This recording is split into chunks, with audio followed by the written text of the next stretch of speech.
welcome to my kitchen. I shared a couple weekends ago about our family's favorite chocolate chip cookie recipe, and I had some people asking, so I thought, why not just make a video that can live here on the blog and on my Instagram and YouTube feed that everybody can find the recipe and enjoy it.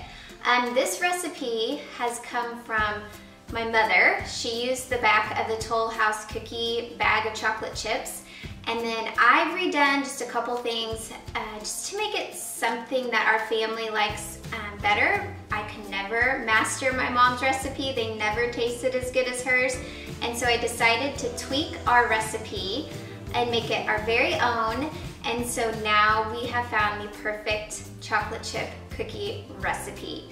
The first thing you're gonna need is a stick of butter. So this is a half a cup, it's one stick, and I don't let it sit out too long, maybe about an hour. You don't want it to be too soft, because if the butter is too soft, then it is going to give a flatter cookie. If you like your cookie to be a little puffier, then you need to make sure that your butter is not hard, but still has some chill to it. The next thing I'm gonna put in with the butter is 1.5 cups of packed brown sugar and half a cup of white granulated sugar. Now, I know most people either use white or brown sugar, but we like the combination of 1.5 cup brown sugar to a half a cup of white granulated sugar. I'm gonna put this in here and I am going to beat it with my Bosch mixer until it is creamed. Then we are gonna add the next.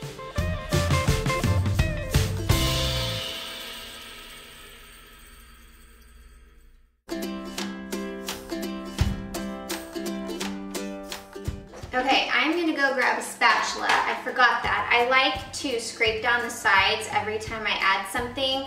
That way I know that everything has been mixed in and combined. So give me a second.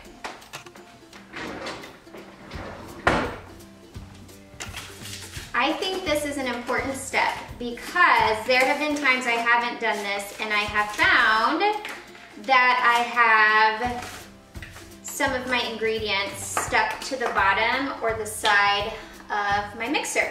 Okay, next up I am gonna put in 2 eggs. Now these have been brought to room temperature, so I set them out for a little bit beforehand so that they're not super cold. So 2 eggs.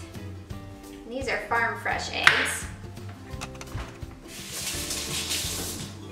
And then I'm gonna put in 1.5 teaspoons of vanilla. So you don't have to be super specific with this.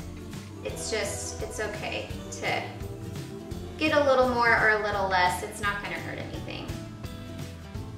Okay, so there we have that.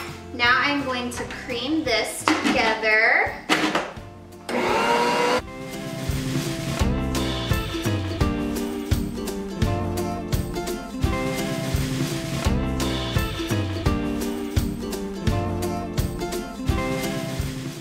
Okay, that looks nice and creamy. I'm gonna scrape it down. 2.5 cups of flour. So I'll add that in, and I just use unbleached all-purpose flour. And then I have a heaping teaspoon of baking soda and 1/2 teaspoon of salt. And then we're gonna mix that and we are almost done. And I love my Bosch because it has a lid on it so that it doesn't fly everywhere, the flour doesn't. And a quick tip, only mix it until combined. One of the things that will dry out your cookies is over mixing it once you've put in the flour. You wanna mix it just until combined, then we're gonna put in our chocolate chips, and that should be enough to get everything incorporated. Okay, so we have that done.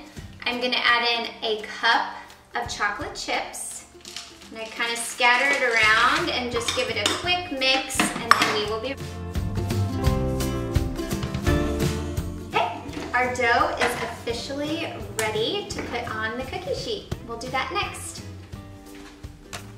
Okay, I have my dough and I have my cookie sheet lined with parchment paper. A quick tip, don't use wax paper. I've done that before when I was first learning to bake. Something called for parchment paper and I thought, oh, well that looks like the wax paper I have. They're not the same thing, so that was a beginner mistake. But we use parchment paper. I feel like it just helps the cookies to not spread out and to puff up instead of going all over the place, and it keeps my pan clean. We like our cookies a little bit bigger, so I make a big ball and I keep them kind of in the ball shape. I don't smash them down, I let them just stay puffed up and nice. They will come out nice and fluffy. And then if you really want to make sure that they stay full and don't flatten out, it's really a good idea to chill your dough, but I don't have time today. I'm gonna have kids getting up from rest time and they are gonna be ready to have some cookies. Now, when you are baking, it is so tempting whenever it's in the oven and the timer goes off to just let it keep baking and baking and baking. Sometimes it doesn't look quite done whenever you look in the oven. And my tip for that is whenever the edges are golden brown, even if the inside doesn't look quite done, go ahead and take them out. They will still cook for a few more minutes on the pan. If you overcook them, then once they cool, they're gonna be hard and dry, and they're gonna get like crunchy really fast. So you wanna make sure you don't overbake them, and you wanna remember that they're still gonna bake for a couple minutes once they come out of the oven. Okay, once your oven is fully preheated to 350 degrees, pop these in on the middle rack, probably 10 to 12 minutes. Everybody's oven is a little different. We eat bigger cookies, so sometimes it takes closer to 15 for our cookies to bake. But if you're making normal size cookies, 10 to 12 minutes will probably be just enough.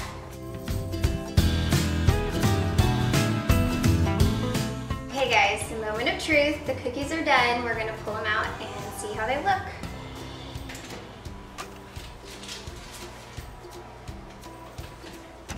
Look at those, they look great. They are golden brown and they are not overcooked, so they're gonna be a little crispy on the outside and chewy on the inside, and they're gonna hold up really well and last for a couple days instead of drying out right away. So I'm gonna let them cool for a few minutes on the pan, and then I'm gonna transfer them to the rack so that they can finish cooling, and then they will be ready to eat.